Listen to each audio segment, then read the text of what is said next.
Hey everyone, it is BDevine. I hope that you are doing awesome wherever you are. So many things are happening right now, and as you know, there is a massive problem in Jamaica.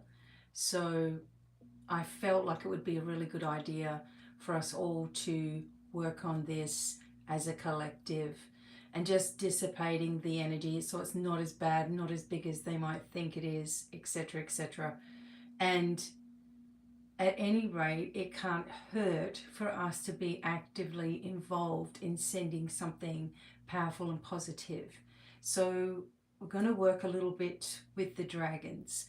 Today is the day that the air is alive with sound. So everything that we're thinking, everything that we're saying and doing, okay, having action with, is literally making an impact more so than ever. So today I'm going to just guide us quickly through a little bit of a dragon visualization. You don't have to already work with dragons to um, have them work with you, okay? They come with permission and they do things through earth, air, fire, water as an energy focus and a powerful push. So if we want to stop some sort of chaotic, or at least lessen some chaotic energy or weather pattern or whatever, you call in the Tad Ikam, which are the chaos dragons. This doesn't mean that they cause chaos. This means that they dispel it. They are black, okay? Giant. Like if you have watched Game of Thrones and you've seen Drogon, that kind of style is what I think of when I think of the Chaos Tadikam dragons. There are other names for them and other clans and things like this. I will be teaching you those things as we move forward. But for right now, we hereby invoke the power of our sovereign flame energy, and we ask for this to ignite. We ask for this to ignite within everyone on the planet, and we place a infinity symbol, which you can use both hands to make an infinity symbol. A golden infinity symbol now overlays the entire earth. Anywhere where there is an issue, a problem, a fight, a conflict, a weather anomaly, something's going on, there's distress, we're asking to dissolve any distortion. We ask for the flame to move through this infinity symbol, overlaying the earth right now, burning through illusion, dissolving distortion, bringing healing codes up through the planet now.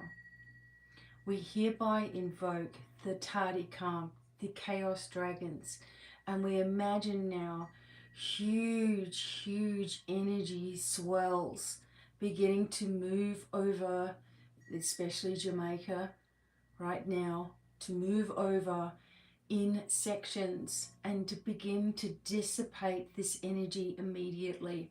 We ask them from the earth, from the air, from the fire, from water to dissipate the impact of this vibration happening right now, this energy of disaster coming in.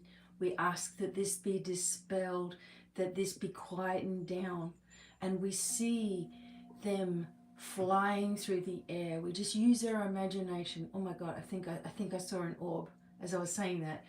Okay, we see them moving through the air. We see them beginning to duck and dive and weave and begin to lift this vibration to help the people, to dispel the damage so it's not as bad as it could be.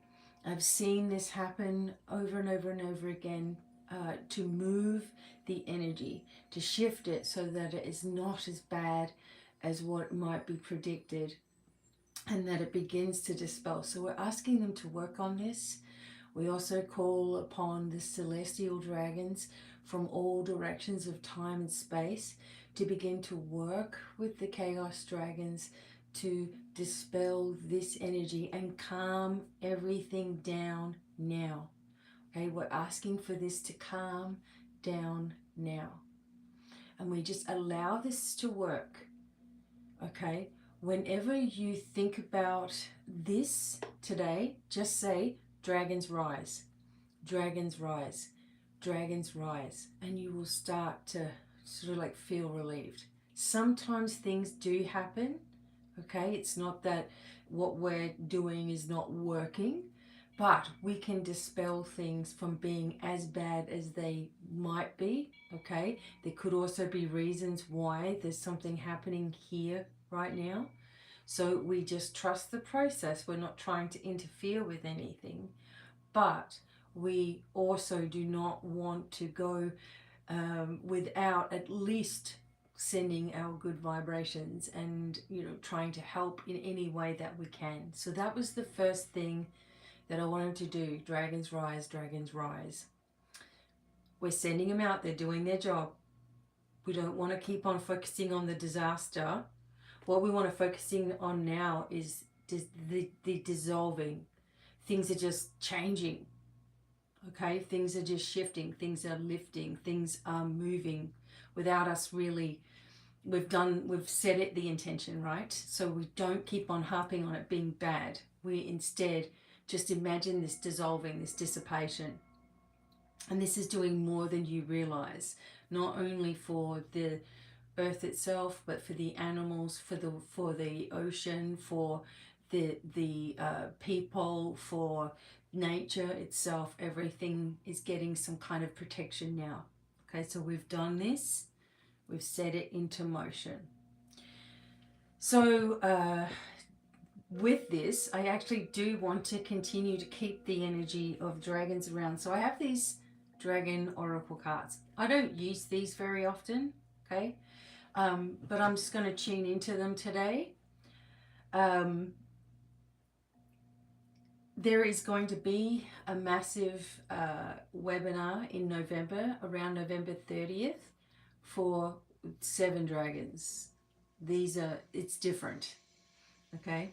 So there's going to be a lot of talk about them and bringing them back in. They are definitely flame keepers, and it's a little bit of a different energy than what you might have been taught before. It's not scary. It's powerful. Okay, so remember, dragons rise. Every time you think about a problem, every time you think about an issue, every time there's some kind of irritation, dragons rise. Okay, super dark outside today. Getting colder here in Missouri. And we had quite a long heat spell for a while, so I'm glad to, I'm sure I'm going to be tired of the cold by the end of it, but it's nice to have those breaks. Okay.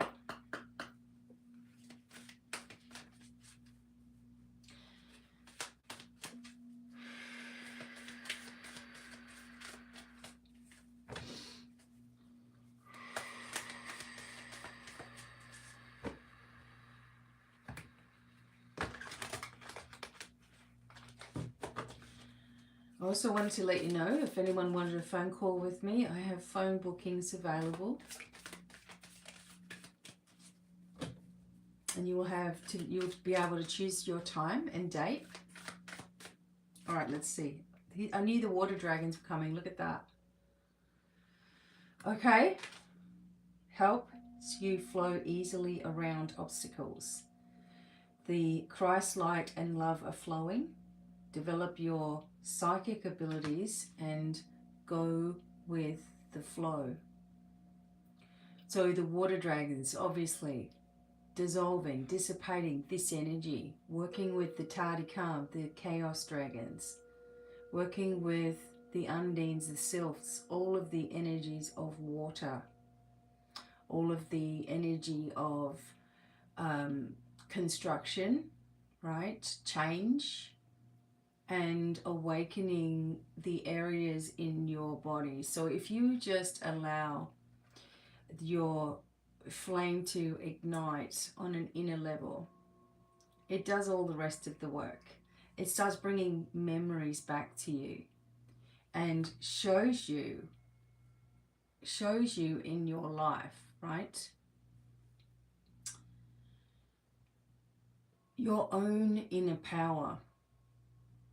Now, this one is extremely healing to me as well. So it feels like, again, with that infinity flow, okay, you can use this anytime you want to harmonize, anytime you want to balance. Okay.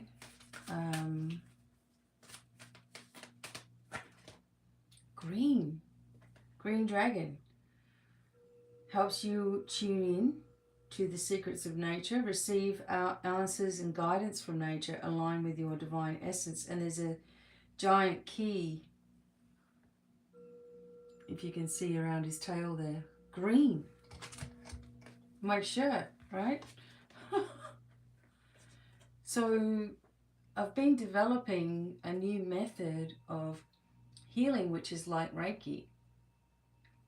And I know people love Reiki, but what if there's an easier way, an easier format?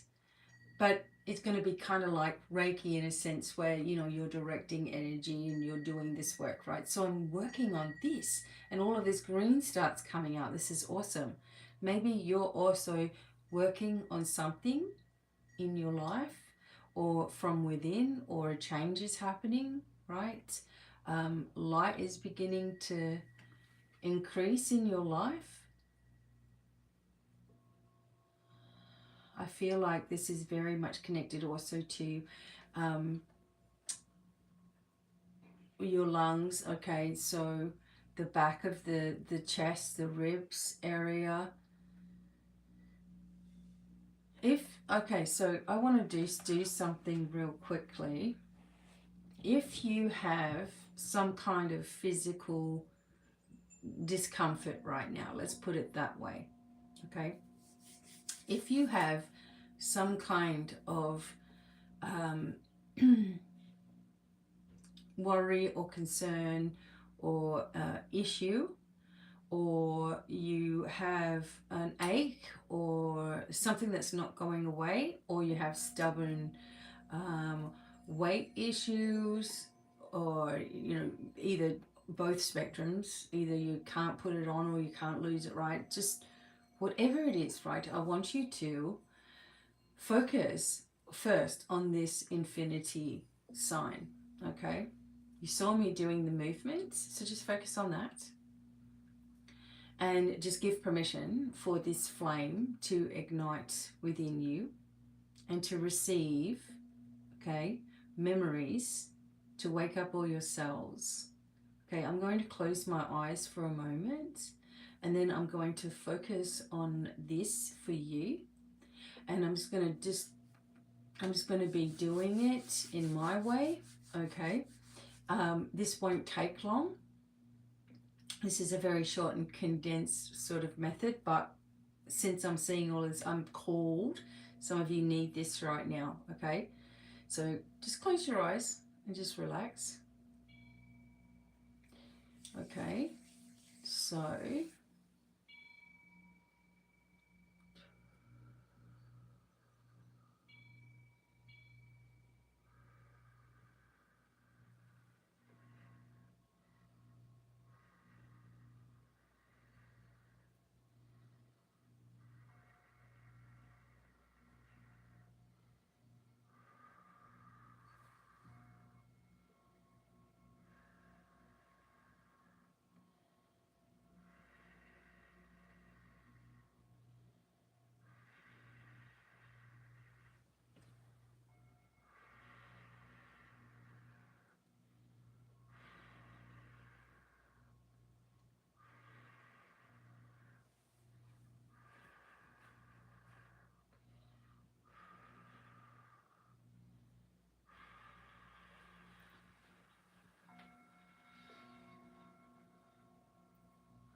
All right, now just imagine yourself now, just you're in this golden pillar of light.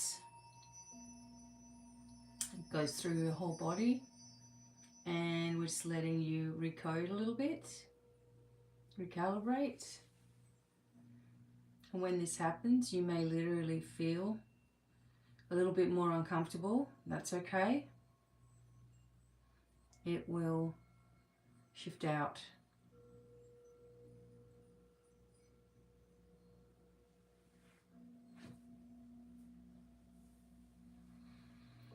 Okay.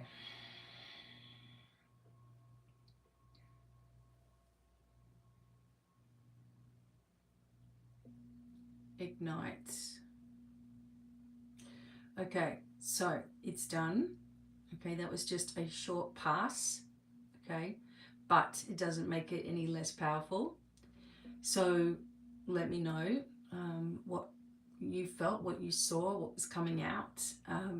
I just was focusing on my symbols and the way that I connect and heal, but opening up that healing code within you that reverses things. It brings you back to your original self, the most healed version of you. Just working on this. In the future, I'm going to be teaching practitioners these methods and bring you into this in a deeper way. It's just so easy. It can be worked on with animals, with children, with plants, in nature, whatever it is. And it's very, very simple. It's not something that's outside of you though. Like Reiki is channeling universal energy. This is igniting the flame frequency within you and your client. And there are some things about it that are quite deep. Again, I've started to create this, and I've got diagrams and all kinds of stuff. And it's basically, I'll just read the energy here. It is an evolution beyond traditional Reiki. It is a living, sentient current of Soulfire that adapts to each soul's blueprint. Rather than drawing energy through the practitioner, the flame awakens with both healer and receiver, forming a shared vortex of renewal. The flame does not send energy, it remembers the body's original code and reignites it. Okay, there's going to be, and there's a whole lot of principles here, sequences, sealing, attunement hand codes, technique variations where you can do things really, really quickly. As well as doing things for the planet. There will be people who are initiates, guardians, architects, people who will be then teaching this as well. So I have distant protocols as well. So it's coming out, it's happening, and I will be offering, you will be able to have sessions of this with me. However, I don't believe you need more than 4 sessions, and they go in succession and start to rebuild and repair things, and then that's it. It's done. We just let it do its business.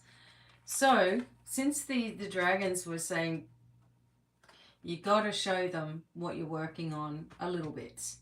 Okay, besides that, I'm working on the dragons webinar for November and a whole lot of stuff all at once. Okay. What else have we got here? Blue Dragon from the Pleiades prepares you to accept source healing.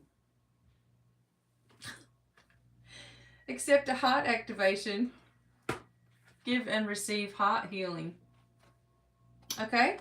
Now, I don't know if you've noticed or not, but there's been so many orbs in my videos lately, and it's just, there's no candles going. I usually do have candles going, but there's none. It hasn't been.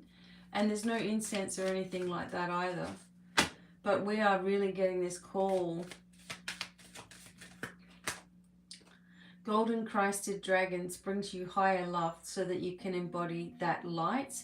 Absorb the Christ light. You are protected.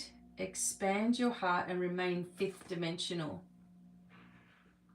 Okay, so we're calling in these healing dragons as well. I also wanted to do an experiment.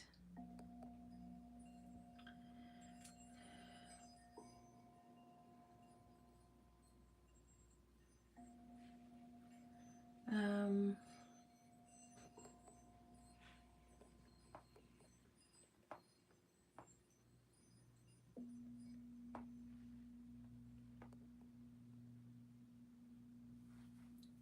keep on feeling like there's something around. It's weird.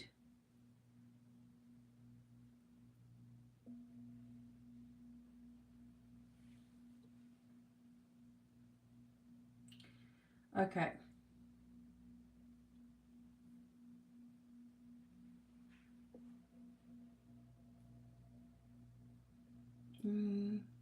All right. So the Olympic torch. Okay.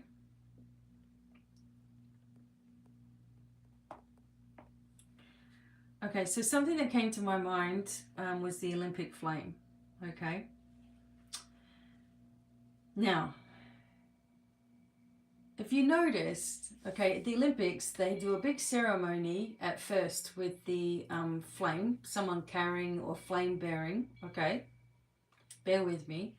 And then they light that big massive fire pit and they keep it burning, right? So I wanted to know why that happens. So the Olympic flame is a symbol used in the Olympic movement, and it is also a symbol of continuity between ancient and modern games. So the Olympic flame is lit at Olympia, Greece. This ceremony starts the Olympic torch relay, which formally ends with the lighting of the Olympic cauldron during the opening ceremony. Through 2022, the flame would continue to burn in the cauldron for the duration of the games until it was extinguished during the closing ceremony. But in 2024, oh my goodness, I wonder why they did this.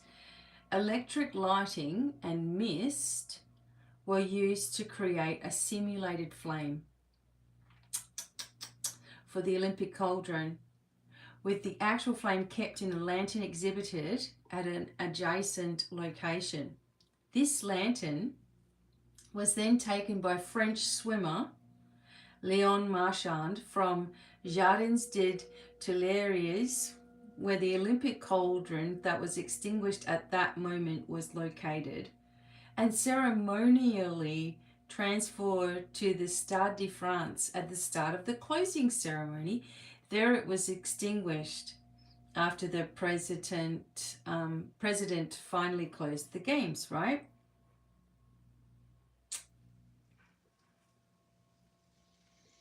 So why were they making it simulated in that at that time? Okay, so the main purpose of the fire from the first Summer Olympic Games in 1928, the main purpose of this fire, placed in a large bowl on top of the slender tower named the Marathon Tower, was to indicate for miles around where in Amsterdam the Olympic Games were being held. So this tower was associated with the marathon race and all its elements, including the fire. These were an idea of architect Jan Wills, who also had designed the stadium. The idea for the flame was derived from ancient Greek ceremonies where a sacred flame was kept burning through the celebration of the ancient Olympics on the altar of the sanctuary of Hestia. In ancient Greek mythology, fire had divine connotations, and it was thought to have been stolen from the gods by Prometheus. Sacred fires were present at many ancient Greek sanctuaries, including those at Olympia. Every 4 years, when Zeus was honored at the Olympic Games, additional fires were lit at his temple and that of his wife Hera. The modern Olympic flame is ignited every 2 years in front of the ruins of the Temple of Hera. So when the idea of a symbolic fire was introduced in 1928, an employee of the Electric Company of Amsterdam lit the first symbolic flame in the Marathon Tower. The Olympic flame in the Olympic torch relay was first introduced in 1936 in Berlin. The first ever torch lighting ceremony was held in Olympia, Greece in 1936. The torches used were made by Krupp, and the mirror used the light to light the flame. Hang on a minute. And the mirror used to light the flame was made by Zeiss Optics. Both companies. Oh my God. Hang on a minute. So the torches were made by Krupp, and the mirror that was used to light the flame made by Zeiss Optics, both companies with links to the Nazi government of the time. Oh my God. So the Olympic flame is ignited 100 days before the opening ceremony. A group of women representing the Vestal Virgins perform a celebration at the Temple of Hera, during which a fire is kindled by the light of the sun, its rays concentrated by a parabolic mirror. See, the Nazis knew what this was all about, and so they make fun of it, put it on display even, so no one thinks twice about it. Where cloudy weather prevents the use of the parabolic mirror on the day of the ceremony, as in 2024, a backup flame is used that has been lit. My other computer that's turned off is now just turned on. Okay.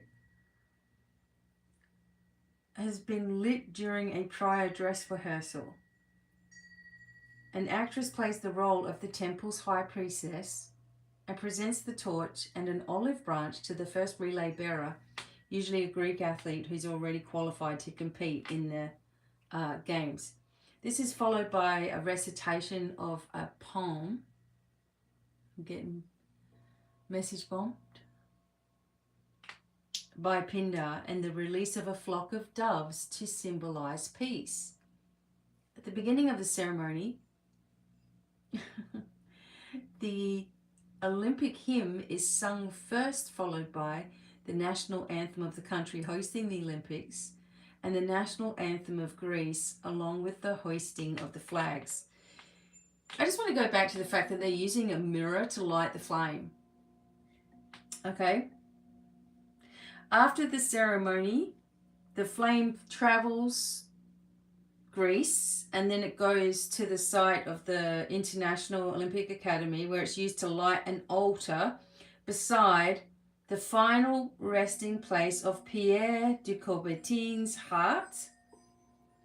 The flame is then transferred during the ceremony to the Panathenaic Stadium in Athens and the Hellenic Olympic Committee, to the current year's National Olympic Committee, and the local organizing committee hosts, right? So, okay, this is getting more interesting. The Olympic torch relay, which transports the Olympic flame to the various designated sites of the games, had no ancient precedents and was introduced by Carl Diem at the 1936 Summer Olympics, right? So,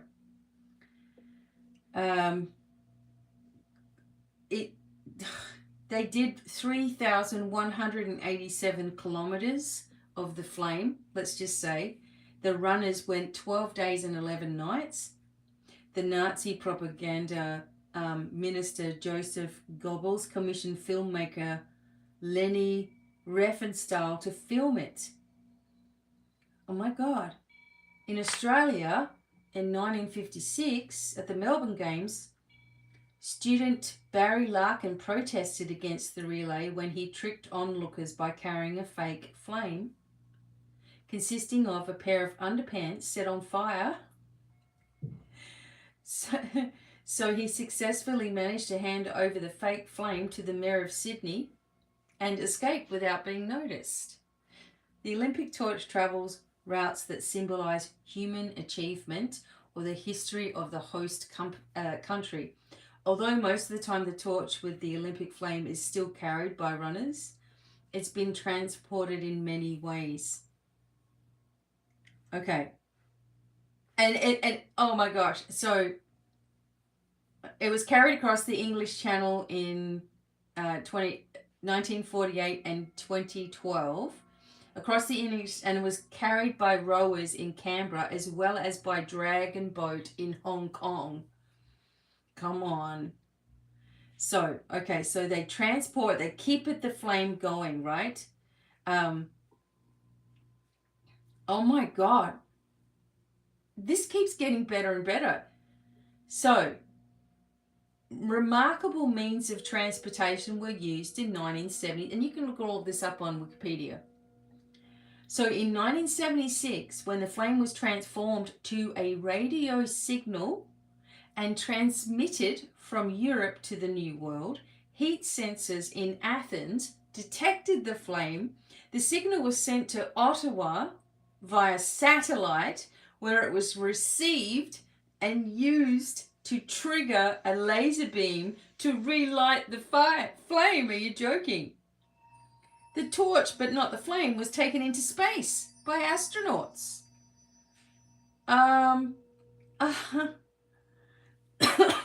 Other unique means of transportation include a Native American canoe, a camel, and a Concorde. The torch has been carried across water. During the French leg of the 1968 Winter Olympics, was carried across the port of Marseille by a diver holding it aloft above the water. In 2000, an underwater flare was used by a diver across the Great Barrier Reef in Queensland en route to the Sydney Games. In 2012, it was carried by boat across Bristol Harbour in the UK and in front of a London Underground train to Wimbledon. In 2004, the journey lasted 78 days with a global torch relay. The Olympic flame covered a distance of more than 78,000 kilometres in the hands of some 11,300 flame bearers, travelling to Africa and South America for the first time, visiting all previous and future Summer Olympic cities, and finally returning to Greece for the 2004 Olympic Games. Are you kidding me? Oh my God. So anyway,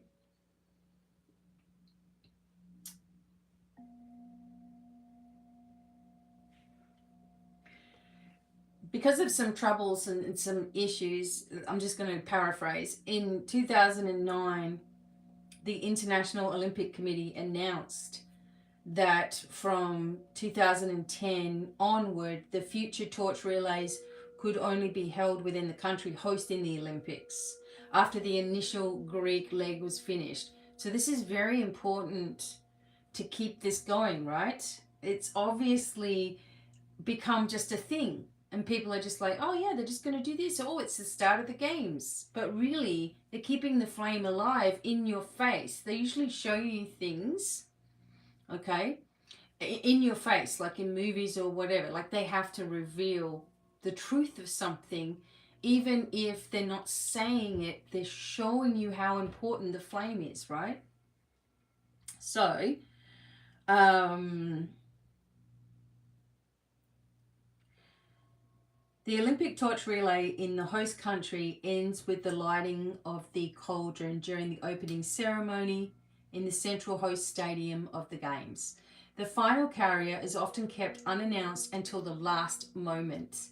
Over the years, it's become a tradition to let a famous athlete of the host nation, former athletes or athletes with significant achievements and milestones, to be the last runner, right? Okay.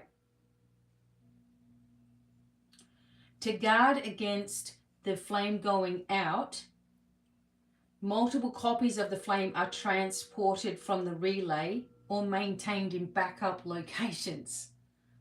When the torch goes out, it's relit, or another torch is lit from one of the backup sources, from the original flame. Thus, the fires contained in the torches and Olympic cauldrons all trace a common lineage back to the same Olympia lighting ceremony. Okay.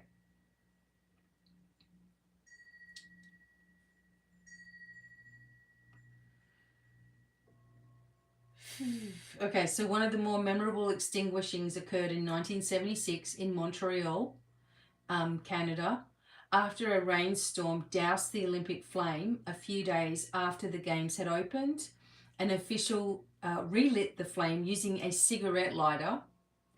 Organisers quickly doused it again and relit it with a backup of the original flame. At the 2004 Olympics, when the Olympic flame came to Panathinaiko Stadium to start the global torch relay, the night was very windy and the torch that was lit blew out due to the wind, but it was relit from the backup flame taken from the original flame. In October in 2014, the Olympic flame was blown out at the Kremlin and was reignited from a security officer's lighter instead of the backup flame. The design of 2004 had a safeguard built into it. There are two flames inside the torch. There is highly visible yellow flame portion that burns cooler, and there is a smaller, hotter blue flame in the candle's wick. So kind of like a pilot light hidden inside the torch, which is protected from wind and rain and is capable of relighting the visible portion if it gets extinguished. It just keeps on going. So it can keep it lit for approximately 15 minutes. My God. Okay, so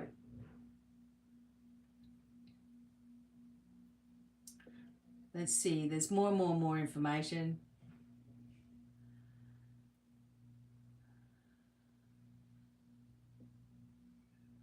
Anyway, there's a lot of information here on Wikipedia about it, and maybe you could look into the cauldrons or the public things. You can see the public. So there's the Olympic cauldron in Turin. There's one at Beijing. There's one in Vancouver. This is a public cauldron in Vancouver. Flames are lit all the time. 2012 cauldron in the Olympics. Cauldron Tower, the Rio Games had an innovative cauldron which featured kinetic sculptures. 2024, So, yeah.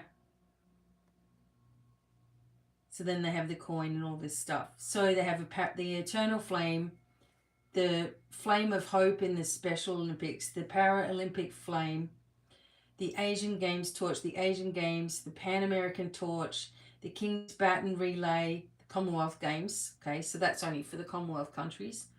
Okay. What is this? There's a fly hanging around now. It's too cold. Why is there a fly? It's very strange what's going on lately.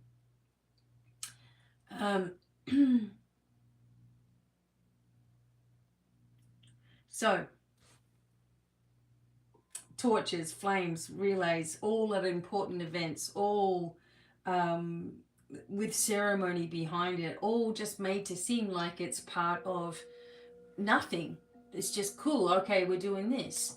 So it has meaning. It has a deeper meaning for all of us. And that was one of the things that came to me. I was like, you know what? That Olympic flame is always kept lit, like through the whole things. Why? And maybe it's just to give honor to the Olympias, right? And the games of the old, or whatever, as it says. Or maybe it's because it's in our face, showing us the truth that the flame energy is eternal.